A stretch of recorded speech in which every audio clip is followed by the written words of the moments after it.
आप देख रहे हैं करो न्यूज और इस बार हमारे साथ गोड्डा लोकसभा के पिछले 2 बार के सांसद और इस बार से भाजपा के लोकसभा प्रत्याशी श्री निशिकांत दुबे जी हमारे साथ मौजूद हैं। वो हमसे कुछ बात करेंगे और जानिए हम जानते हैं हम उनसे क्या कहना चाहते हैं। आपका स्वागत है करो न्यूज पर। सर, आप पिछले कुछ दिनों से संपर्क अभियान में लगे हुए हैं, लोगों की क्या प्रतिक्रिया है?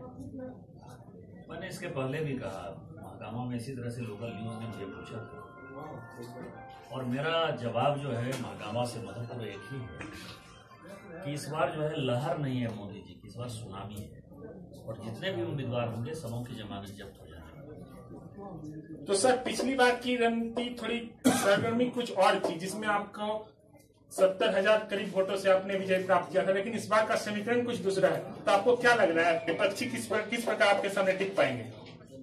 इस बार कोई समीकरण ही नहीं है। इस बार मुश्किल ये है कि भारतीय जनता पार्टी के सामने पूरे देश भर कहीं कोई पार्टी और उम्मीदवार ही नहीं है और वही हाल गोड्डा का है। अब आप देखिए, आज ही अनाउंसमेंट हो गया एक कैंडिडेट का, तो यहाँ के पूर्व सांसद थे जिनके साथ कांग्रेस पार्टी ने अन्याय किया, फुरकान अंसारी साहब की लड़की जो है उससे में चुनाव लड़ रही है और इसके बसपा का एक उम्मीदवार इसके पहले घोषित हो गया था, उबैदुल्ला आजमी साहब, जो 18 साल सांसद। सीट को यदि मैं दोनों टिकट पे यदि देखता हूँ तृणमूल कांग्रेस के और 10 साल से यहाँ सांसद हूँ, तो निश्चित तौर पर मैं यहाँ के लोगों को व्यक्तिगत तौर पर जानता हूँ और समझता हूँ उनके मन की भावना। यहाँ मुस्लिम पहली बार किसी को हराने या किसी को जिताने के लिए वोट नहीं करेगा, यहाँ पहली बार अपना अस्तित्व बचाने के लिए वोट करेगा। जिस तरह से सारी जातियां आप सोचती हैं कि हमारा जात का वोट है, हमारे समुदाय का वोट है, हमारे धर्म का वोट है, उसके आधार पर फुरकान अंसारी साहब के जो समर्थक हैं या जो कांग्रेस के समर्थक हैं या जो उस दल कौम के जो समर्थक हैं, वो अपना ये वजूद दिखाने का प्रयास करेंगे कि हमारा इतना वोट है, हमारे साथ आपने अन्याय किया और आइंदा यदि भविष्य में आप इस तरह से हमारे साथ करिएगा तो विधानसभा में आपको एक सीट नहीं मिलने वाली है, क्योंकि लोकसभा की 14 की 14 सीट इस आधार पर केवल गोड्डा के कारण एनडीए 14 की 14 सीट जीतने वाली है। सर, विपक्षी एक बाहरी झारखंडी और बाहरी का एक समीकरण बैठा रहे हैं, तो उस पर आप कुछ कहना चाहेंगे? अपने दिल से जानिए, पराये दिल का हाल। मैं तो देवघर में ही पैदा हुआ, मेरी क्लास 3 तक की पढ़ाई देवघर में है। यदि मेरे माँ बाप बिहार के हैं तो मैं उसमें क्या कर सकता हूँ? सर, विद्यासागर में पंडित ईश्वर चंद्र विद्यासागर को लेकर एक आपने पार्क बनाने की पहल की है। कौरव भी सखाराम गणेश देवस्थल की कर्म भूमि रही है, तो उसको लेकर कुछ उनके नाम से कुछ अच्छे कार्य की आपकी कल्पना है? करों के कारण ही जो है वो स्टेशन डेवलप हो रहा है, क्योंकि वहाँ के जो सांसद हैं वो तो हमेशा सोते ही रहते हैं। वहाँ के विधायक भले भारतीय जनता पार्टी के हो गए, जिसके कारण वो काम करते हैं अपने क्षेत्र में, रणधीर सिंह जी, उन्हीं का एक दबाव था और करों के लोगों का, स्थानीय लोगों का दबाव था कि हमारा जो स्टेशन है वो विद्यासागर है, इसलिए उसका डेवलपमेंट कीजिए। इसलिए आपको पता है कि वहाँ मूर्ति लगी विद्यासागर जी की, वहाँ एक पार्क बन गया, वहाँ ट्रेन का ठहराव स्टार्ट हो गया। तो जहाँ तक करों का सवाल है, करों की कई एक समस्याएं हैं जो मेरे ध्यान में है। जैसे एक रोड जो है यहाँ करों का, जो बाजार का रोड है, ये बड़ी समस्या है। हम प्रयास ये करेंगे कि ये पूरा रोड जो है चुनाव के बाद कि इनकी रोड की समस्या का कैसे समाधान हो, करों का कैसे डेवलपमेंट हो। करों पुराने ज़माने में आपको पता है कि राजा कर्ण के साथ इसका जुड़ाव रहा है, इतना बड़ा मंदिर है। यहाँ के लोग अभी करों की कनेक्टिविटी पर भी आप देखेंगे तो चारों तरफ से करों कनेक्ट हो गया। एक जो आज से 7-8 साल पहले की स्थिति यही थी।